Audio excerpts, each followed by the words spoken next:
So yung mga banateros, mga kabiyaya, isang mabiyayang araw po sa ating lahat. At eto, panoorin natin. Sure ako mabubuisit kayo. Sure ako na talagang puputok ang mga ano nyo rito sa buhayang to. Isa sa mga baby crocodile, no? Na kasamahan nila Kimbo, kasamahan ni Benny, na walang iba kundi si, ano ba pangalan nito? Si Chua. Oh, si ano ba to? Si Chubasa, si Chua siya. Eto, may mga napanood nga akong video na kung saan ay malulupit ang banat niya kay BP Sara. Oo, ito daw ay paawa or paawa effect daw si BP Sara. At meron pa daw dito na more witnesses, marami pa daw magwi-witness papatungkol kay BP Sara. Ewan ko ano itong mga pakulunan naman nila na to. So, siyempre, bago natin to simulan, don't forget to like, share, comment, and subscribe sa ating YouTube channel. Pakipindot na lang din po yung bell button para lagi kayong updated sa ating mga video araw-araw. Napakalaga po niyang pag-like at pag-share nyo sa ating video araw-araw. Mag-upload tayo 1, 2, 3 sa isang araw. Ito, baka simulan pa to ng iba baka maunahan pa tayo. Sana wala lang wala lang copyrightan, no. Oo, ito medyo pabilisin lang natin yung kanyang video. Dahil mahirap na. Ito nga may isang interview sa isa sa mga dilawan na vlogger. Hindi na natin pangalanan. Pero lalaki na lang din, wag na. So dito tinanong siya kung ano ba yung paano. Ito, simulan natin dito, no? Ito, play na lang natin para lubos niyo maunawaan, ha. Kinakawawa ninyo yung Vice President kahit napakaseryoso ng mga lumalabas na impormasyon doon po sa pagdinig ninyo. Well, alam po ninyo yung Joel Chua, Chair Committee on Good Government. Gago! Good government, ha? Bakit may bad government na ba ngayon? Okay, play. Ang kawawa, gas-gas na yan, diba? So, basta tayo kung ano lang yung makikita natin, kung ano. Ang salitang kawawa daw ay gas-gas na yan. Ganyan ang taktika ng boss nyo. Diba nung nangangampanya siya, puro pawa effect siya? So ano to, binabanatan mo na si Marcos ngayon? Gago! Yari ka dyan. Ano lang yung katotohanan dahil at the end of the day, trabaho po namin to sa Kongreso na busisiin kung saan po napupunta lahat ang... Ngayon na nga Ando naman nga tayo, trabaho nyo yun. Hindi naman namin kine-question yung trabaho nyo, pero ayusin nyo sana yung trabaho nyo. Nahiblog na naman ako. Hindi, andun na nga tayo sa point Andun na nga tayo sa point na okay, trabaho nyo yan. So pero yung trabaho nyo, ayusin nyo pa. Yung ang witness tsaka resource person, di mo alam Hindi, ito sorry Congressman Chua, alam ko mayaman ka, anytime pwede mo akong patumba. Anytime, no? Pero alam ko naman din naman gagawin mo, mabait naman. Pero yung sinasabi mong in the end of the day na trabaho niyan, nandun nga tayo pero hindi na kayo sumusunod sa tradisyon. Kaya nga tama yung sinabi ni Marcoleta, hindi na kayo sumusunod sa tradisyon. Okay, patuloy pa natin. Binibigay natin ng mga pondo sa mga departamento dahil ang tinatawag po natin dito ay dapat lahat po tayo may accountability at saka transparency. Dito naman po sa mga pondo na pinag-uusapan po natin, kagaya po ng binanggit niyo kanina, ito po ay pera ng taong bayan. Hindi po namin pare-parehas pera to. Kaya kailangan, dahil kami po ay pinagkatiwalaan ng taong bayan na ito ay tignan at Ito na nga nandun na nga tayo, pera ng taong bayan. Ang tanong, question nyo ba yung ginagastos ni Romualdez at ni Marcos? Yun di sana yung gusto ng taong bayan na chair committee person na Joel Chua. Yun nga yung hinihiling ng taong bayan na sana yung kahit yung 500 billion pesos ni Romualdez ay questioning nyo rin. At yung sa flood control sana questioning nyo rin. At yung sa PhilHealth. Gago! Kaso nakapokus lang kayo kay BP Sara. Kung talagang totoo yung sinasabi nyo, diwidigay pa ako. At saka ito pa, no? Lahat naman sinagot naman ni VP Sara. So ano pa ba? O yan, kanina lang po ito in-upload So hindi po ito September recorder 7 September 27 no pala 27 pala siya ni-record. So ngayon lang siya in-upload. Dahil baka naging busy. Or baka sinala muna. Okay, tuloy. Kaloob sa mga departamento, dapat mag-iingat din kami sa pagbibigay ng ganito mga klaseng pondo sa mga departamento. Nang sa ganon, hindi Mag-iingat kayo na magbigay sa mga ganitong ng pondo sa mga ganyang departamento. Pero hindi kayo nag-iingat pagdating sa inyo. Gago! Yun nga yung tinatanong nga namin yung about nga dun sa 500 billion bakit hindi nyo question yun? Yun yung man lang pinag-usapan yun Di sana kahit papano napapaisip kami na nasa neutral talaga kayo. Wala naman Ano yan? Kay VP Sara, kukwestiyonin nyo. Pero kay Marcos, kay Romualdez, hindi. Gago! Ganun ba yun, Congressman Joel Chua? po ito naaabuso at mas nagagamit pa po itong pondong ito sa tama. Wow. Okay. Bilang huling punto, pag-usapan natin yung hindi rin niya pagsipot doon sa plenary budget deliberations kung saan tinapos niya na po sa parte ng Kamara yung budget. So papunta na po yun sa Senado, tama po ba? Tama po kayo. Pagdating Okay. po sa Senado, magkakaroon pa po yan ng BICAM. Oo. Okay. Kasi isang issue ron, hindi siya nagpakita doon sa plenary deliberations nung September 23. Tapos dito, pansinin nyo, paniwalang-paniwala sila dun sa paniwalang-paniwala, ang pinamumukha nila dito sa taong bayan ay yung mapatungkol dun sa yung beach, yung kumakalat na fake news na nasa resort or nasa beach daw si VP Sara. Pakinggan nyo. Pero galing pala siya sa isang beach resort Di ba? sa Bicol. Ano ba ito? Ito pa talaga yung na-establish ninyo, hindi siya pumunta sa pagdinig pero nasa beach. Kasi ang sinasabi niya, umalis naman siya sa beach ng mga alas 6 ng umaga. Yung pagdinig ninyo mga alas 10 pa. So hindi naman daw yata siya umiwas. Ano po bang pagtingin niyo dito? Well, whether hindi siya umiwas o umiwas siya, ang punto doon dapat nandoon siya sa budget. Dahil trabaho po yan ng pinaka-head ng department. So the fact na hindi po siya doon talaga dumating, talagang lahat po ng pagsususpecha talaga namang hindi mo maiiwasan. So Ibig sabihin, nagsususpecha lang pala kayo. Di sana hindi mo na nagpa-press con yung mga kasamahan mo. Gago! Suspecha lang pala So ano to? Porket nagsuspecha kayo na gano'n at wala naman kayo kasiguraduhan. Basta-basta na lang kayo magpapa-press con, tapos sasabihin nyo sa taong bayan na mas pinagpalit ni VP Sara yung beach kesa sa hearing nyo. Samantalang ang ganda-ganda nung ginawa ni VP Sara doon, tumulong siya doon sa Bicol. Na kung saan ay tiga doon yung isa sa mga boss nyo. Di umano sabi ni VP Sara, syempre boss, so mataas. Yung may hawak ng budget ng Pilipinas, si Saldico. Sabi ni VP Sara yan, di ko sinabi Okay, play. ang pinakamaganda po talagang sagot yan, dapat ng panahon na yun, umattend siya. So the fact na hindi po siya umattend, wala po tayong magagawa kung yun po talagang iisipin ng ibang tao.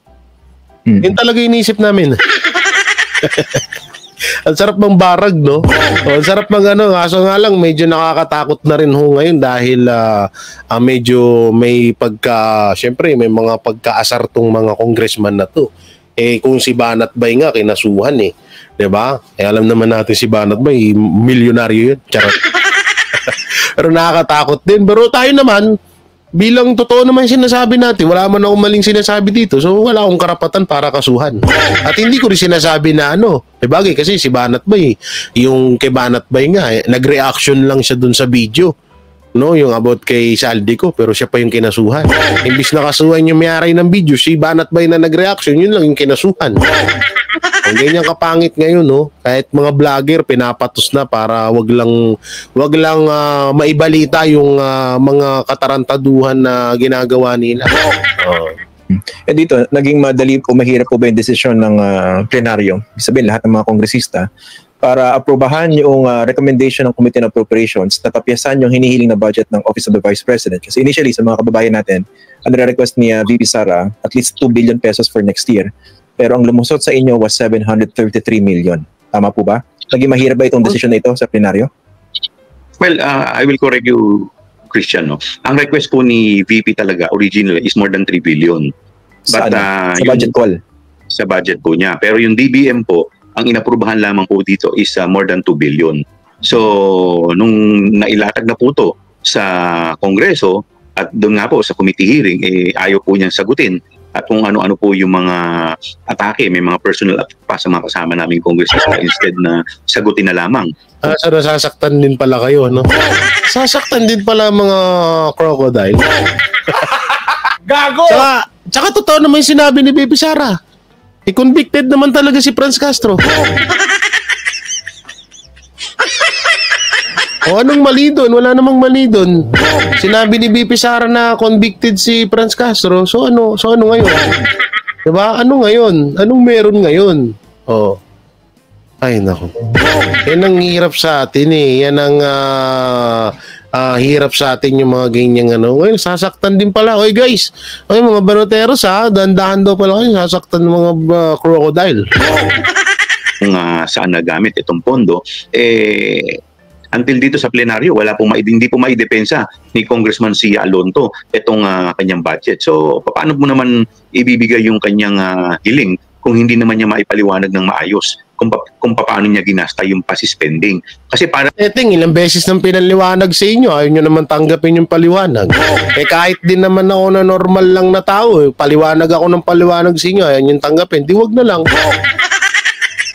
Diba? Bakit pa ako magpapaliwanag kung di mo rin naman tatanggapin? Di sa'yo na lang yan. Ganoon lang kadali ho yun eh.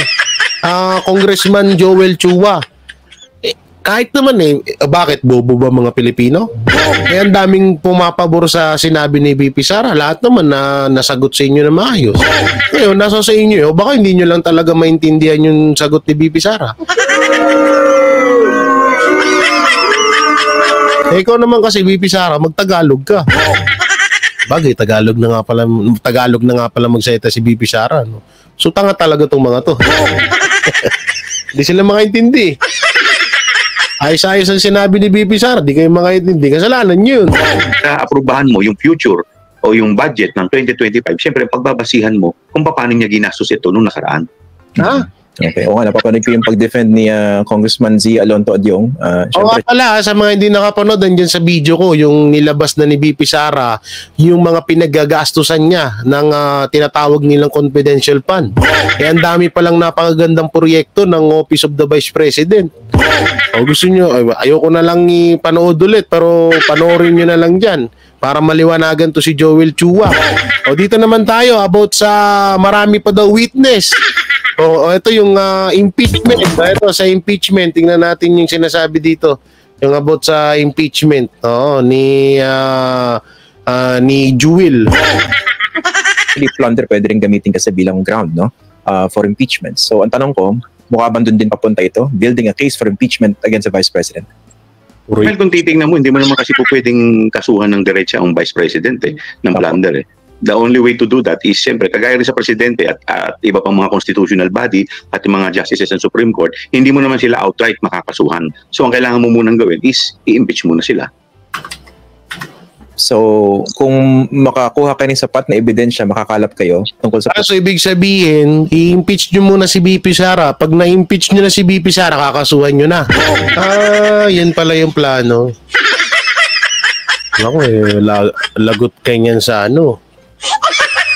lagot ka niyan sa tawag dito, lagot ka niyan sa mga boss mo, ba't mo sinabi agad? Ang labo mo, hindi mo agad sinasabi.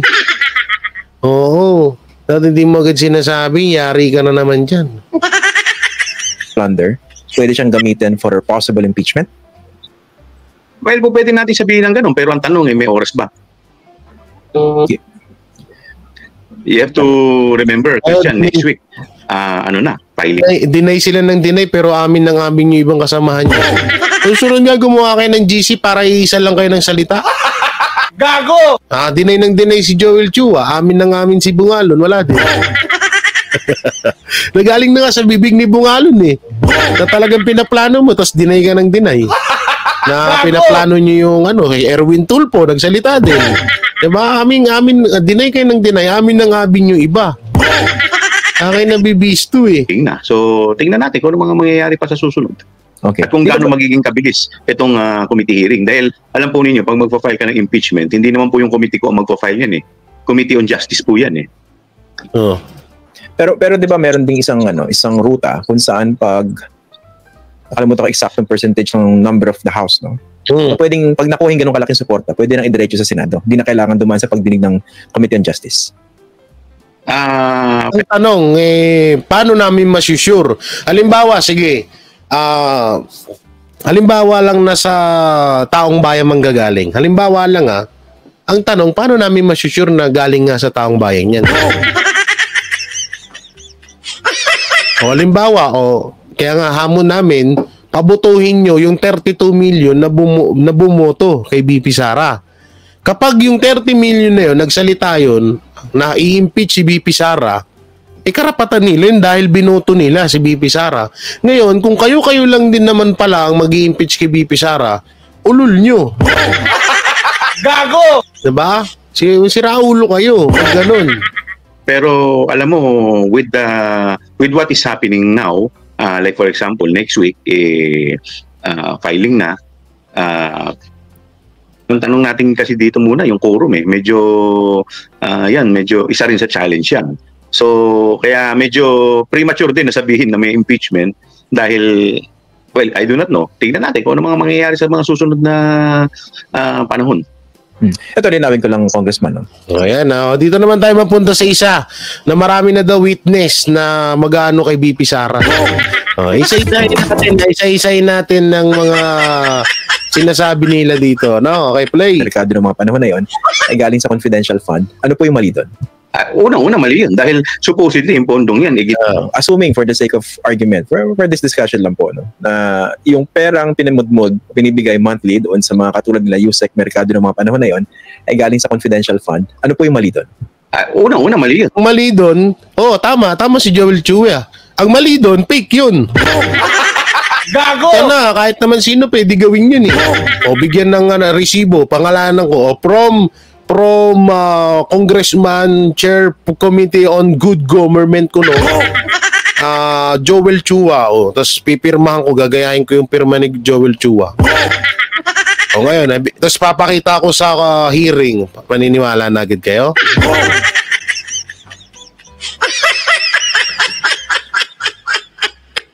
Tsaka ito hindi tanga-tanga ang mga Duterte para magbayad sila ng tao. Hindi ganun kakitid ang utak ng mga Duterte. Naniniwala ako diyan, no? Naniniwala ako diyan na hindi ganun kakitid dahil kung ganun kakitid ang utak ng Duterte, no? Di sana hinayaan si Marcos ngayon. Di sana magkasama pa rin sila. Gago! Ito to. Yung mga ginagawa ni Marcos na ayaw ni BP Sara, di sana tinolerate niya yun. Kung tanga-tanga si BP Sara, di sana tinolerate niya, sige gawin mo lang yun ng gawin, may kinabang din naman ako. Hindi kasama dahil, napakasimple nun eh. Pero dahil, at ayun pa isa, kung tanga-tanga si BP Sara, ngayon pa lang napabagsak nyo na ang mga Duterte. Napabagsak nyo na si BP Sara, kaso hindi nyo nga kakayang pabagsakin kasi hindi nga siya ganun katanga. Kaya yung witness na yan na si Manang Gloria Mercado, hindi kami naniniwala dyan. Papakitaan lang kayo ng papel, naniwala na agad kayo. Pero hindi nyo dinidiscuss at hindi nyo pinag-uusapan yung about sa pinakita na ebidensya ni BP Sara. Yun yung, doon kayo napuputukan ng taong bayan eh. Dahil, puro kayo about kay Gloria Mercado, yung pinakita na ebidensya ni Gloria Mercado. Pero yung pinakita ni BP Sara na ebidensya mapatungkol kay Gloria Mercado, hindi nyo dinidiscuss, hindi nyo pinapakita. So, sana makakuha ng idea yung mga tao kung sino yung papaniwalaan nila. Doon pa lang pinapatunayan nyo na ganun kayo kababaw. Pinakitaan lang kayo ng sobre, naniwala na agad kayo. Ano mo na ang kape? Diba? Doon pa lang. Kaya nga sabi ng mga netizen ang babaw naman itong committee hearing na to. Pinakitaan lang kayo ng papel. naniwala naman kayo agad. Ay di, sa bagay, dun nga sa post na fake news na nasa resort si BP Sara, pinaniwalaan nyo yan pa kaya. Ngayon, yung sinasabi dito sa title na more witness versus BP Sara Duterte to come forward, alam na namin yan. Gago! Huwag kayong mag-alala. Gets na namin yan. Okay, tuloy. Dahil supposedly yung pondong yan ginagamit hindi po para ipangudmod sa mga empleyado. Yan po Sana sinabi mo rin yan sa inyo. Sinabi niyo yan sa sarili niyo. Na sana yung pera ng taong bayan hindi na pupunta sa mga congressman na katulad niyo. Gago! Nakikita ho namin na baka hindi mo pa alam, papaalala ko lang kung Joel Chua. Yung mga kasamahan mo dyan, nagyayamanan. May mga tigpo 4 million na mga bag. May nagmamahalang relo tsaka sasakyan. Oo, yun po yung isa na katanungan ho dun. Okay sana Joel Chua kung halimbawa na questionin mo rin yung mga kasama mo, bibilib kami sa'yo. Halimbawa, questionin mo kaso hindi pala pwede, magkakasama pala kayo. Masisira yung script, no? Gago! May script ba? Hindi, tanong lang, may script po ba? Parang may script dapat ginagamit para sa intelligence gathering. Yung paggamit po ang mali. Okay. Yung pala mali na, di ba? Kasi hindi naman Yun ang mali. Okay. Unang-una, nandiyon po yan sa joint. Totoo po ba yan? Ba't sinasabi nyo agad na yun palang mali na Ang tanong, totoo po ba yung nilabas na ebidensya ni Gloria Mercado? Ay, naku po. Kaya hindi nyo mapaniwala yung mga taong bayan dahil mali-mali din yung paliwanag nyo. No, talagang pinopoint nyo na agad na totoo yung sinasabi ni Gloria Mercado. Pero yung ebidensya na nilabas ni BP Sara, hindi nyo nga ma-discuss. Hindi nyo mapag-usapan. No? Ganyan sila ka one-sided. So sa madaling salita, talagang nakapokus lang sila kay BP Sara. Kung ano yung kasiraan na pwede nilang ibato kay BP Sara, yun ang gagawin nila. Pero yung sinasabing ebidensya na pinangahawakan na BP Sara, hindi nila pinapakailaman. Hindi nila iniintindi. Kasi nga, masusunog na naman sila. Gago! Ay, nako. Circular. May menu po yan kung ano lang ang po pwedeng paggamitan ng pondong yan. Kaya nga, sabi ko nga, itong committee hearing na to is in aid of legislation. Marami tayong mga naiisip na batas at nakikita natin yung... Ay naman pala ba't hindi nyo hayaang magsalita si Marcoleta? Gago! Diba? Ba't tinayaan nyo magsalita si Marcoleta? Yun naman pala pananaw. Ay, naku po. Dudong. Diyos ko, Dudong. Eto, panoorin ho natin. Ayoko naman panoorin yun. High blood ako. High blood ba kayo? High blood ba kayo? Ako hindi. High blood ako. Eto, BP Sara Duterte may pinaka-mataas na approval and ratings. Eto, sa Pulse Asia. Ano yung nilabas kanina? Sa kabila naman ng mga banat kay Vice President Sara Duterte, nakakuha pa rin ito ng mataas na approval and trust ratings batay sa resulta ng survey ng Pulse Asia. Narito ang balita ni Val de Vinagracia. Kaliwat kanan ng mga banat kay Vice President Sara Duterte nitong mga nakalipas na buwan. Pero tila hindi naapektuhan ng pambabatikos ang tiwala ng mayorya ng mga Pilipino kay VP Sara. Sa resulta ng survey ng Pulse Asia na isinagawa nitong September 6 hanggang 13, 2024 na may 2,400 adult respondents sa buong bansa, nangunguna pa rin ang pangalawang Pangulo na may mataas na approval and trust ratings sa top government officials. Ako, marami na namang iiyak dito. O kanina, akala ko ba mababa ang trust rating si BP Sara? Yung sa balita dun sa UNTV. Oh. Sa nakalipas na 3 buwan, nakakuha si VP Sara ng 60% approval, At least, siya pa rin mataas. 60 60%. Oh, si Marcos, 50. Ano to? Si Ferdinand, ano ba to? Romualdez ba yan? Ano to? Francis Joseph G. Escudero, 60. Disapproval 17, 22. Mataas pa rin si BP Sara. 3% undecided at 17% ang disapproval ratings. Kapantay naman ito si Senate President Cheese Escudero na may 60% approval, 32% undecided at 8% disapproval ratings. Habang si President Bongbong Marcos Jr. ay nakakuha ng 50% approval, 29% undecided at 21% disapproval ratings. Nangungulelat naman si House Speaker Martin Romualdez na mayroon lamang 32%. Kawawa lang. Oy, for fairness dati may paano lang to 19, 15, 18, 19. Himala, lumagpas na siya sa 20 ngayon. O kahit pa paano, di ba? Kahit pa paano, tumaas-taas. O, ito yung bunga ng pagbigay niya ng ayuda sa mga hindi nasasalanta ng bagyo. Gago! Hindi, saan ka ba naman nakakita? Sa Luzon bumagyo, sa Luzon yung binagyo, sa Luzon nagkabaha, sa Davao namigay. Diba? Ang galing, di ba? Hey! Hey! Approval ratings. Pagdating sa trust ratings, nangunguna pa rin sa top government officials si Vice President Sara Duterte na may 61%. Sinundan ito ni Senate President Escudero na may 56%, pangatlo si BBM na may 50%, at panghuli pa din si Speaker Romualdez na may 31%. Sa kabila naman ng pangunguna ni VP Inday Sara ay bahagyang bumaba ang kanyang approval and trust ratings kumpara noong second quarter. Ilan naman sa mga pangunahing issue ng isagawa ang survey ay ang pag-atake sa KOJC, investigasyon sa illegal na POGO, tensyon sa West Philippine Sea, pagdinig sa budget ng Office of the Vice President, investigasyon ng Quadcom sa war on drugs ng dating Pangulong Rodrigo Duterte. Wala ba kayo napapansin dyan? Puro sa mga Duterte yung ginagawa nila. May nakita ba kayo dyan about sa flood control, about sa 500 billion? Wala. Puro lang ganyan. Ayun yung mga napag-usapan, ayun yung latest na mga issue sa politics ngayon. About sa OBP budget, about sa war on drugs, sa KOJC, yan yung mga bidang-bida ngayon. May nakikita kayo dyan about kay Romualdez tsaka kay Marcos? Wala. Ganun ka-toxic, ganun ka-one-sided ngayon.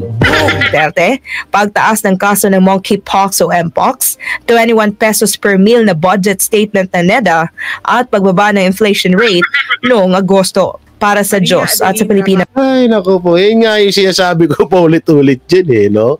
Wala tayong ano. So, ito, pag-usapan na rin ho natin to, no? Na pinipiling takbuhan ni former President Rodrigo Roa Duterte.